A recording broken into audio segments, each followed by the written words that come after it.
Uncle, আপনার মেয়েকে আমি কিনতে চাই। কি বলছো, কি বলো তো বাবা? আমি বলতে চাইছি যত টাকা লাগবে তত টাকা দেব। বাবা, এই ছেলেটাকে দেখে মনে হচ্ছে পাগল ছাগল। যান আপনি এখান থেকে। পাগল নই আমি, এই দেখুন।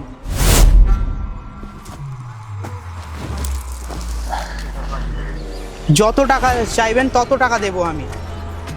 বাবা, তুমি কি দেখছো? ওনাকে যেতে বলো এখান থেকে। আরে, এত টাকা, এত টাকা থাকলে তো সব সমস্যার সমাধান হয়ে যাবে না? কি বাবা, তুমি কি একটা অচেনা মানুষের কাছে আমাকে বিক্রি করে দেবে? এটা ভাবছো না তো? তুমি কোনো চিন্তা করো না, তোমাকে খুব ভালো রাখবো, তোমার কোনো প্রবলেম আসতে দেব না। আপনার মুখটা একটু বন্ধ রাখুন। এই নিন আপনার টাকা, আমাদের লাগবে না। শান্ত মা, শান্ত। এই ছেলেটা তোকে সারা জীবন শান্তিতে থাকতে দেবে। এর থেকে ভালো আমি তো জোগাড় করতে পারতাম না। এই ছেলেটাকে তুই মেনে বিয়ে কর। আমি কোথাও যাব না বাবা। আমার আমার টাকার দরকার নেই। আমি তোমার সাথেই থাকতে চাই। আমি এখানেই কাজ করতে চাই। আরে মেয়ে, তুই কি সারা জীবন এই আমার সঙ্গে মজদুরি করে বেড়াবি? মোটে মজদুরি করবি? আমি তোর বাবা, আমি তোর জন্য একটা ভালো ছেলে জোগাড় করেছি তোর বিয়ের জন্য। একটু মেনে নে মা, একটু মেনে নে। আমি তোর ভালো চাই তো না? বল, আমি ভালো চাই না? বাবা, তুমি আমার কোনোদিনও ভালো চাও না। যদি তুমি আর ভালো চাইতে এই অচেনা মানুষের কাছে বিক্রি করে দিতে না। শুধু তুমি নিজের ভালো চাও, শুধু নিজে ফ্রিতে থাকতে চাও আর ফ্রিতে মাল খেতে চাও। দেখুন, আমার ডিলে আপনারা কি রাজি আছেন? রাজি যদি না থাকেন আমি কিন্তু আমার মত পরিবর্তন করতে পারি। আ- আ- আমি আমি আমি রাজি, আমি রাজি। বাবা, তুমি কিন্তু খুব পস্তাবে। রাখুন আপনি সব টাকা, আর এটা হচ্ছে আপনার লাইফের সব থেকে বড় ডিল। আর তুমি আমার সাথে চলো, তোমার একটা নতুন জীবন অপেক্ষা করছে।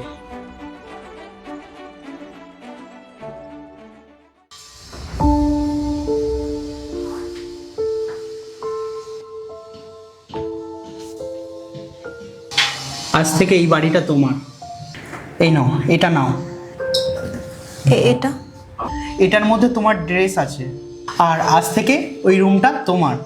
আর যা যা দরকারি জিনিস আছে তুমি ওখানে সব কিছু পেয়ে যাবে। আচ্ছা, তুমি রেডি হয়ে নাও, আমরা ডিনার করতে বেরোবো। ততক্ষণ আমিও রেডি হয়ে নিই।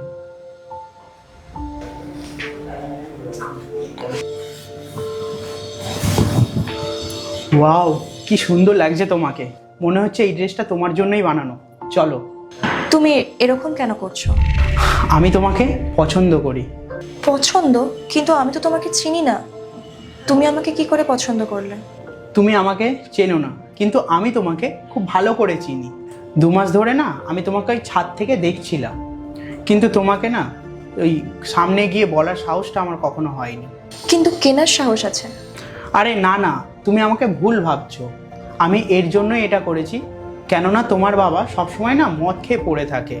যে কেউ আসতো তোমার সাথে খারাপ ব্যবহার করতো, তোমাকে খারাপ নজরে দেখতো, তো আমার খুব খারাপ লাগতো। আর একটা কথা তুমি হয়তো জানো না, তুমি যখন কাজ করতে কিছু ছেলে তোমাকে খুব খারাপ নজরে দেখতো। ওটা আমার একদম ভালো লাগে না। এই জন্যই তোমাকে তোমার বাবার থেকে আলাদা করে দিয়েছি, তাতে আর কেউ খারাপ নজরে দেখবে না তোমাকে। কিন্তু আমাকে কেন?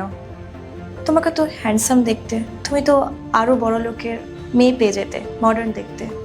হ্যাঁ, আমি যে কোনো মডার্ন মেয়ে পেয়ে যেতাম, কিন্তু সে আমার পয়সাকে ভালোবাসতো, আমাকে নয়। কিন্তু আমি এটা জানি যে তুমি আমার পয়সাকে নয়, তুমি আমাকে ভালোবাসবে। কিন্তু তুমি এটা জানলে কি করে যে সেই মেয়ে আমি? যে মেয়ে তার বাবার জন্য এতটা প্রচেষ্টা করতে পারে, তাহলে তুমি ভাবো সেই মেয়ে আমাকে কতটা ভালোবাসতে পারে। আমাকে ভালোবাসতে পারে, আমাকে কেয়ার করতে পারে, তা না জানি আরো কি কি করতে পারে। তোমার মতন মেয়েরা বাড়িটাকে পুরো স্বর্গ বানিয়ে দেয়, আর সেই স্বর্গে আমি থাকতে চাই।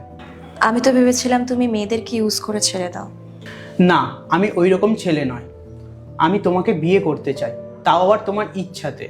এবং আমি তোমার দুনিয়া দেখতে চাই, এবং আমার দুনিয়া তোমাকে দেখাতে চাই। তুমি কি রাজি আছো?